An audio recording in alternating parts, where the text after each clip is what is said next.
فيلمنا بيبدأ بعد سنوات من الثورة الإيرانية خلال الحرب العراقية الإيرانية وبنشوف مشاهد منها. بعدين بنروح لكلية الطب وبنشوف أم شابة اسمها شيدا بتحاول تقنع عميد الكلية عشان يخليها ترجع تكمل دراستها وتحقق حلمها وتبقى طبيبة قد الدنيا، وبتقول للعميد هي وقفت دراسة بسبب زواجها وشغلها كناشطة سياسية، والعميد بيقول لها كل حاجة غلط ليها عواقب وعقابك مش هتقدري تكملي دراستك. والعميد كان شكله متضايق لأنها اشتغلت ناشطة، وهي بتقوله معلش أنا كنت فاكرة إني بخدم بلدي، بس بيصمم على رأيه. وشيدا بترجع بيتها وهي متضايقة وقلبها مكسور، وبتخبط على جارتها اللي سايبة بنتها درس عندها، وفاكور جارتها لما بتلاقيها حزينة بتعرف إن طلبها اترفض وبتواسيها وبتقول لها بلاش تفقد الأمل. وبالليل شيدا بتلم كل كتب الطب وبتحطها في كيس بلاستيك عشان خلاص مش عايزة أي حاجة تفكرها بخيبتها. وهي بتلم الكتب شافت كتاب يخص علم وظائف الأعضاء، أمها ادتهولها هدية أول ما دخلت كلية الطب،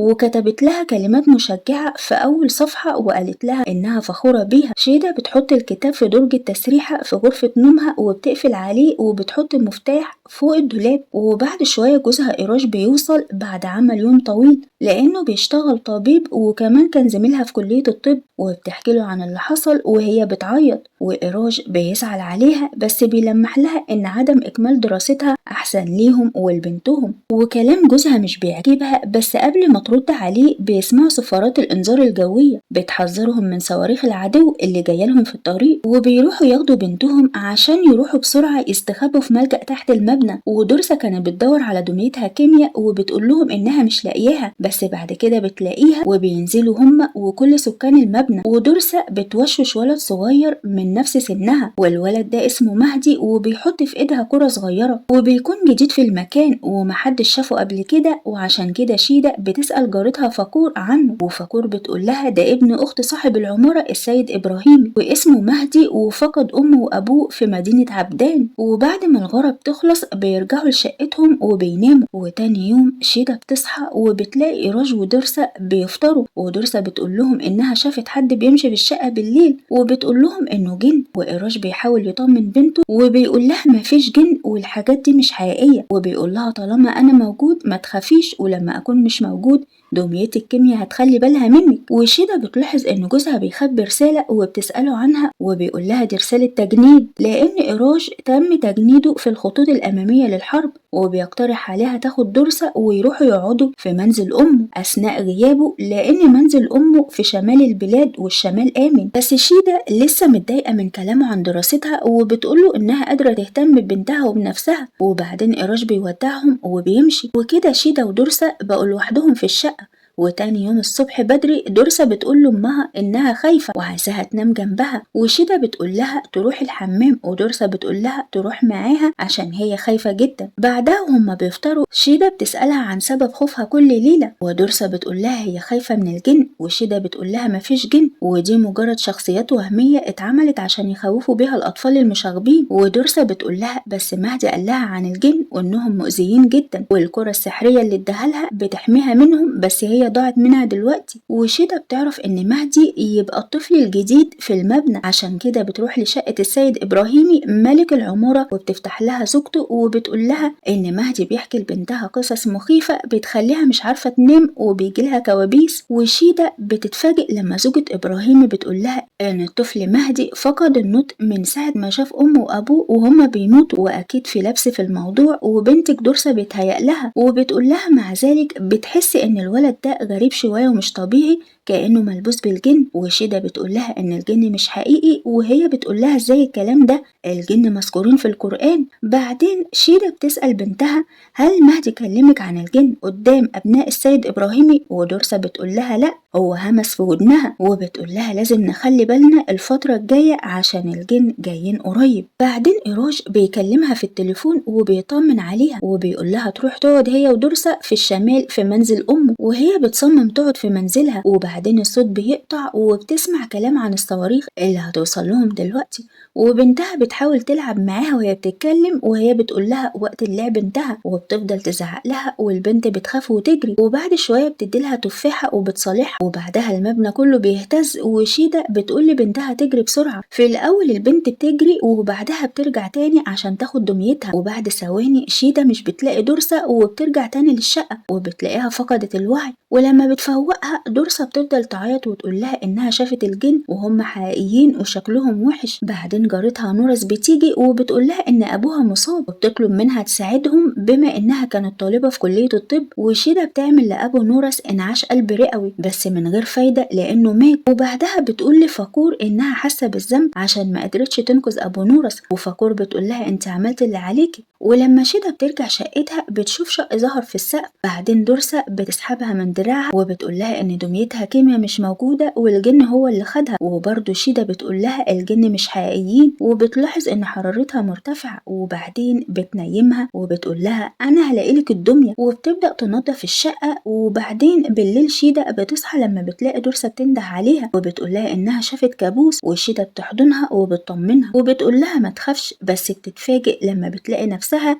شايلة الدمية مش بنتها، والباب بيتفتح لوحده وبيطلع مجرد حلم. ولما بتصحى بتشوف دورسا بتفتح باب الشقة وبتحاول تهرب وبتقول لها بتعملي ايه، ودورسا بتقول لها هتروح تجيب دميتها كيميا لان الجن طلعوا من الشقة اللي في السقف وسرقوها. بعدين شيدا بتلاحظ ان في حاجات بتبدأ تختفي من الشقة زي شريط فيديو تمريناتها المفضلة وحاجات تانية كتير، وكانت بتدور عليه بس جارتها نورس زارتها وشكرتها عشان حاولت تساعد ابوها، وقالت لها انها هتنتقل لكردستان عشان ابوها وصيته يدفن هناك، وبتقول لها ان ابوها كان كويس حتى بعد ما الصاروخ نزل على المبنى وكان بيكلمها بشكل طبيعي، ولما راحت المطبخ عشان تجيب له كوبايه ميه رجعت لقت وشه متجمد زي الصخره وكانه شاف جن، وفجاه فقد الوعي ومات. وشيدا بتقول لها ان ابوها جات له نوبه قلبيه من الخوف لما الصاروخ نزل. وبالليل شيدا لما كانت نايمه بتشوف جوزها نايم جنبها وبتكلمه شويه، بس بعدين بتستوعب ان جوزها في المستشفى الميداني واللي نايم جنبها طبعا يبقى جني، وبيهجم عليها وهي بتجري بسرعه وبتروح تقول لجيرانها على اللي شافته، وجيرانها لما بيجوا يدوروا مش بيلاقوا اي حاجه وبيقولوا لها ده مجرد حلم، وهي بتقول لهم ده كان حقيقي جدا. وبعد كام يوم شيدا كانت في المطبخ بتعمل الغدا، ولما بترمي البقايه في السله بتشوف شريط الفيديو الخاص بتمارينها الرياضيه المفضله، وبتعتقد ان بنتها دورسا هي اللي عملت كده. بتروح عشان تسالها ومش بتلاقيها، وبتلاقيها بتخبط على باب جيرانهم اللي فوقيهم بشكل هستيري وبتقول لها ان الجن خد دميتها للشقه دي، وشيدا بتحضنها وتهديها وبترجع لشقتها وبتنيمها في الغرفه، وهي بتروح تزور زوجة السيد ابراهيمي وبتديها ايجار الشهر، وزوجة السيد ابراهيمي بتكلمها عن دورسا وبتقول لها ممكن بنتك تكون مسكونه بالجن، وبتسالها هل سمعت اصوات غريبه حوالين المبنى في الفتره الاخيره، وشيدا بتفتكرها بتتكلم عن بنتها لما كانت بتخبط على باب الجيران وبتعتذر لها، وبتقول لها ان الصاروخ اللي وقع على المبنى جاب معاه جن، وشيدا بتقول لها ان الجن موجود في القصص الخياليه، وهي بتقول لها احنا مش عايشين في الف ليله وليله، والجن بيسافر مع الرياح من مكان لمكان لغايه ما يلاقي شخص ويستحوذ عليه. وشيدا بتقول لها انت ليه بتقولي لي الكلام ده، وهي بتقول لها ان بنتها كانت بتخبط على الباب اللي في الدور الرابع عشان بتدور على واحد منهم من غير ما تحس، وهي تقصد الجن، وبتقول لها لو خدوا حاجه تخصك وانت بتحبها جدا هيقدروا يلاقوكي في اي مكان تروحيه وهيفضلوا يطاردوكي. وطبعا هم خدوا شريط الفيديو الخاص بتمريناتها المفضله وخدوا دميه بنتها. بعدها شيدا بتروح لجارتها فاكور لانها سايبه بنتها عندها، وفاكور كانت بتحضر هدومها عشان هتسافر باريس لابنها، وبتلاقي عندها كتاب بيتكلم عن الجن وازاي بيسافروا من مكان لمكان من خلال الهواء، وبتاخد منها الكتاب وبتقرا فيه شويه. وبعدين بتشوف من الشباك فاكور هي وجوزها ماشيين من المبنى والسكان بيبداوا يمشوا واحد ورا التاني، حتى السيد ابراهيمي بيمشي بعد كام يوم هو وعيلته، وشيدا ودورسا هما اللي هيفضلوا لوحدهم في العماره. وبتلاحظ ان الشريط اللي على الشباك بيقع وبتروح ترجعه زي ما كان، وفجاه بتشوف ظل ابيض بيعدي. بعدها بتودي دورسا للطبيب وهي راجعه بتشوف مهدي واقف على الطريق وبتاخده معاها، ولما بيرجعوا للعماره بيشوفوا السيد ابراهيمي وعيلته بيركبوا العربيه عشان هما كمان ماشيين، وزوجة ابراهيمي بتوبخ مهدي عشان مشي من غير ما يقول لهم، وراهم. ولما شيدا بتلاقي كل السكان بيمشوا بتقرر هي كمان تمشي، وبتلم ملابسهم وبتفتح الدرج عشان تاخد الكتاب اللي أمها أهدته لها لما دخلت كلية الطب. ودورسا بتقول لها مش هتمشي من غير الدمية كيمياء، ولو مشوا من غير ما يلاقوها هتفضل مريضة. شيدا بتوافق تقعد وتدور على الدمية، وبتقول لها بس أول ما نلاقيها هنمشي على طول. وبتفضل تدور عليها في كل المكان بس من غير فايدة، وهما الاتنين بيناموا في سرير واحد. وشيدا بتصحى وبتلاقي حد واقف عند باب غرفتها بيبص عليهم، وبتفتكره حرامي وبتروح تشوفه، بس بتتفاجئ وبتترعب لما بتلاقيه بيهرب من الشق اللي في السقف، والشق بيتقفل عليه. وهنا شيدا بتخاف جدا وبتؤمن بوجود الجن، وبتصدق كلام بنتها دورسا، وبتسمع صوت بنتها بتتكلم مع حد، وبتروح لها وبتقول لها تتكلمي مع مين. ودورسا بتقول لها مع الست دي، وبتشاور على زاوية في الغرفة بس مفيش حد موجود. بتاخد بنتها وتجري في الشارع، ولما الضباط بيشوفوها بيوبخوها عشان خارجة من غير حجاب، وبيقولوا لها انت فاكرة نفسك في سويسرا، وبياخدوها على الحبس على طول عشان عندهم الخروج في الشارع من غير حجاب ممنوع. بعدين بيطلقوا سراحها، بس بعد ما بيفهموها ان الست لازم تحتشم وتحترم نفسها وما تطلعش للشارع وهي كاسية عارية. ولما بترجع البيت بتحاول تسد الشق اللي في السقف باللزق، وفي اعتقادها ان حتة اللزقة دي هتمنعهم يخرجوا. بعدين بتشوف بنتها بتدور على كيمياء فوق الدولاب، وبتقول لها ارتاحي وانا هدور لك عليها. بعدين وهي بتتكلم مع جوزها في التليفون بتسمع حد بيخبط على الباب،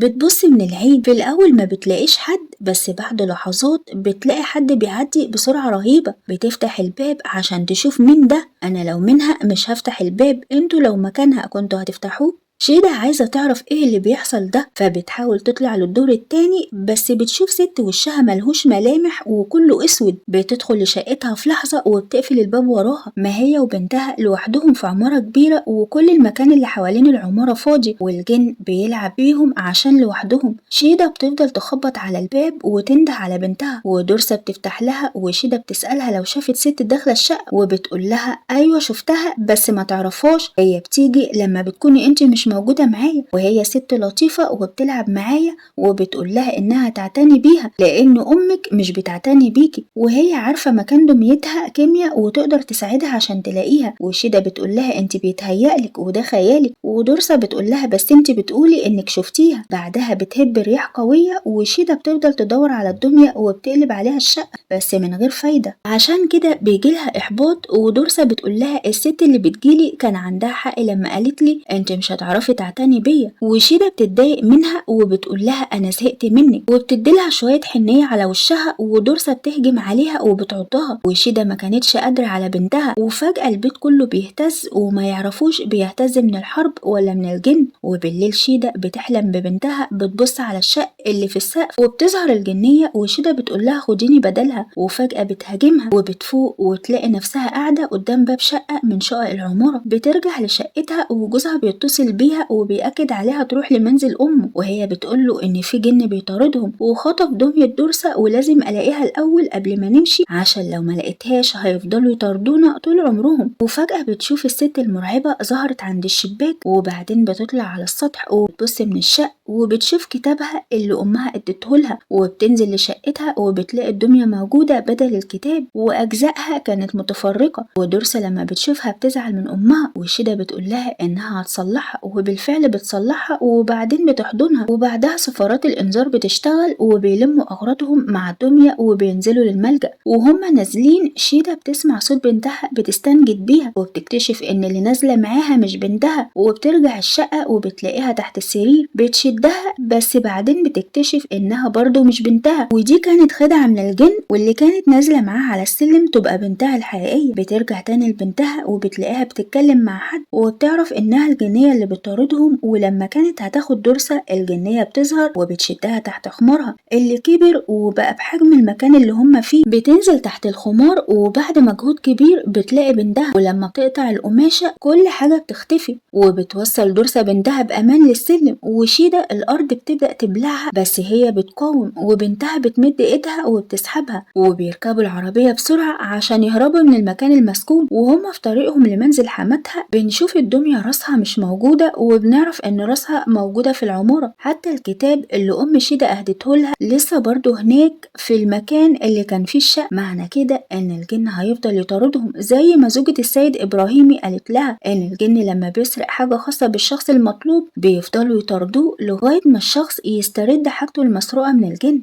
وكده بنوصل للنهاية. لو الملخص عجبكم ما تنسوش تعملوا لايك واشتراك وشير وكومنت حلو زيكم.